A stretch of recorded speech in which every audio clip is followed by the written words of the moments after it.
All right, why not? We're doing a series premiere review of Bless the Hearts.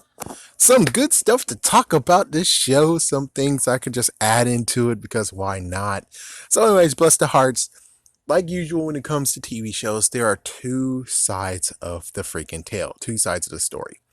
So, anyways, we're following this family called the Harts.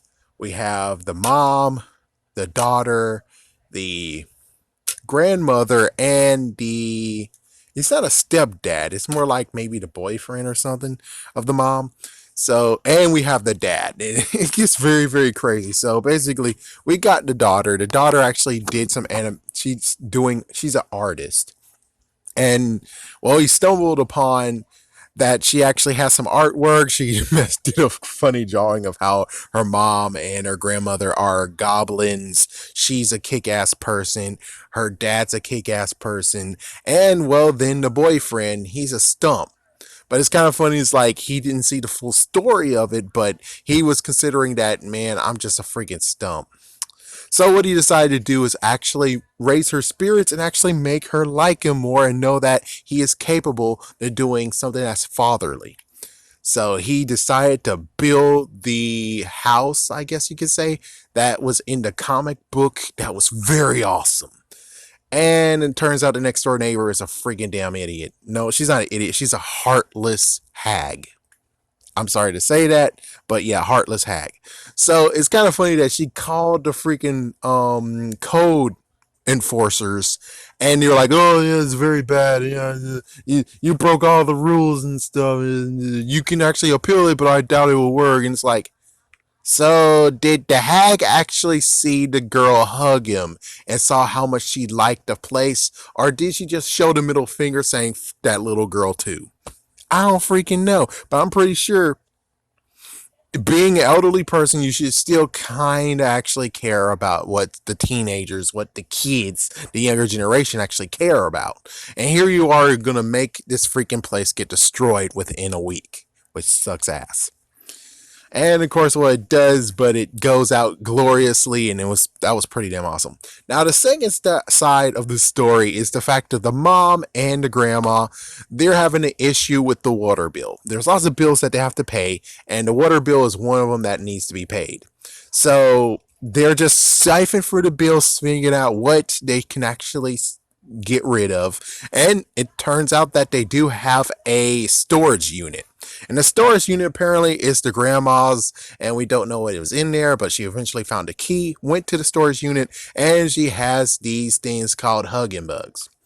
I'm pretty sure when it comes to the hugging bugs, it's kind of, I was at first I was going to say it's Furbies, but it's not Furbies. It's more like Beanie Babies.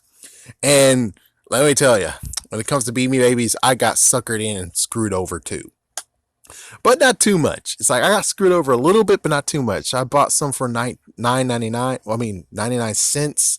The one's from exclusively from McDonald's, and also the freaking platypus. And you thought the platypus cost money, but it doesn't. It's like it's a different platypus, and yeah, it turns out that it's a total bust. But I'm not that bad because I just bought the ones I care about. I didn't actually buy multiples of freaking ones because even the thrift stores were crazy enough to be like $5.99, $10.99, and I'm like, you want me to pay that much for the Beanie Babies?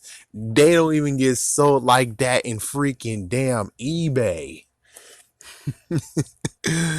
So I'm pretty sure it might be Beanie Babies.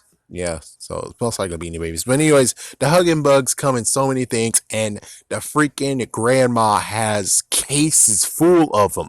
Apparently, she bought all of them up, bought lots of them up in that thing. She's like, sooner or later, this is going to be a nesting egg, and we're going to be able to sell these for millions.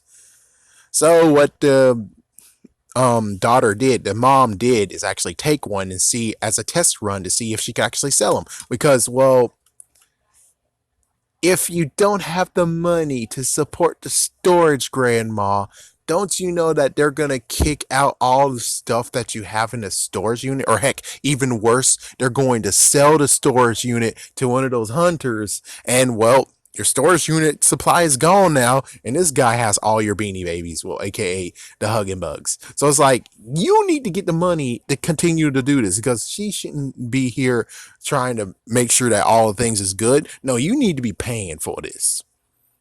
So it makes sense that she takes one and tries to sell it for 150 so she can get the water bill, and then she can actually pay for the storage unit, or she's going to pay for the storage unit and she's able to actually pay for the water bill. Technically she should have took two, but of course she, as you guys can figure, it worked out. One sold, she grabbed more and just kept on grabbing more and selling them. And it turns out that the person is actually buying them is the freaking damn grandma. So all it's doing is just siphoning back into the collection that is trying to get dwindled. It's like, holy freaking damn hell, what is wrong with your ass? So eventually it gets to the point of where she's like, the water bill has been the water has been cut off, and she's like, oh, you can't cut off water. How are you gonna do it? You can't cut off rain, can you? Or ocean? It's like, my goodness.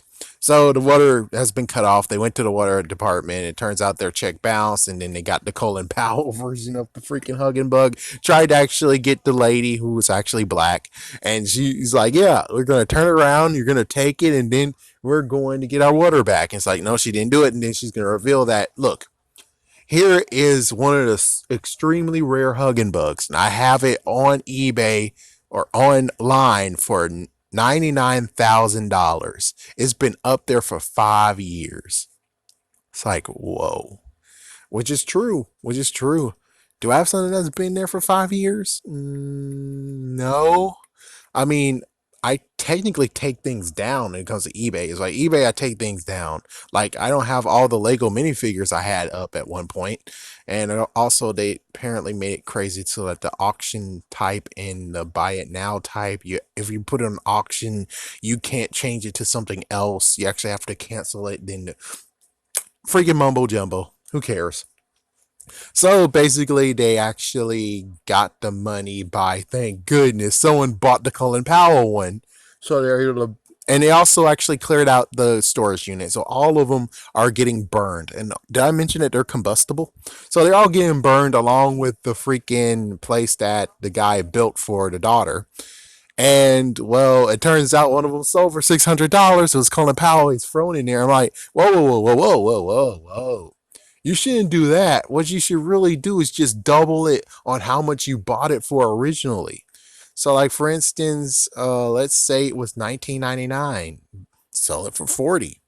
It's like, yeah, just sell it for 40. Don't go crazy. That's my personal thing. Is that, don't go crazy. If you bought it a certain amount and it's been decades or something, you gotta at least sell it for a double. I mean, I've the bean. I mean, I've a Furby mini. If I wanted to sell it, I would look up how much it would cost previously and then double it. And then, but I don't really care. I think I kind of want to see what happens when, Homer told me that it'll come feral. Yeah, it did bite me a couple of times, so I'm waiting for it to actually do it again. Anyways, besides that story, so they burned them all. The guy actually has to go in there, grab the freaking Colin Powell so they can pay it. And it's kind of funny. Colin Powell himself was the one who bought that one. It was pretty funny that he has the whole collection. And he's like, you have a rough life, soldier, but you are home now. That was awesome. He has a freaking full collection of them. And I'm like, whoa, that's crazy. That is freaking crazy and funny. So, bless the hearts. Will I continue watching? And my gosh, North Carolina. I could tell you lots of stories about North Carolina. Seriously, I can. And how much I just dislike North Carolina. It's not North Carolina who did it. It's the freaking place I went to in North Carolina that did it. But even so, the show itself, will I watch it again? Oh yeah. I forgot to mention a part of where Jesus showed up. And apparently Jesus only shows up when the mom talks, or mom, because she actually works at this one place that's called Last Supper. And apparently I think Jesus comes to her, or she thinks of Jesus and he shows up, kind of like, it's like, for me personally, I'm saying Jesus real. Jesus is real. But in a way, him coming to her like that, showing himself up, it's kind of like the whole Big Bird and Snuffy. which no one even knows who Snuffy is anymore because I don't know. I think Sesame Street killed Snuffy, the Snuffleupagus. So damn. Either way, it's like as if she actually is just seeing him there. When talking to Jesus, she actually sees someone she can talk to instead of just talking to someone in thin air or do what usually happens when it comes to dramas and stuff like that, where they just show a spotlight and it's like she's praying or she's talking to the Lord like that. Like Medea. May that character rest in peace. I don't really care though. It's like I don't really care actually saying, "Oh, Medea's gone forever." I don't really care though. But yeah, watch or don't watch. I will say it actually is a good one to watch. It's actually very funny. And yes, there's some oh my gosh moments, but it's oh my gosh moments like video games, ones that actually are horrible. Like for instance, Super Mario. Last four last four levels tortured my ass, but it's still a great game anyways. Same deal here. They know how to put tension in the whole entire series, but it's not bad because of that. They actually know how to do some good storytelling. So I say definitely check it out for yourself. It's definitely worth a watch. And should I continue on with this series and see how it goes? Well, we'll just see how this happens. If it's basically the same thing that happened to Jefferson Aliens, I guess I'm in. If it happens just like freaking Last Man on Earth, holy shit. But, well, lightning won't strike twice as much as it usually do. I mean, I don't know. It sucks that freaking. I'm just going to leave.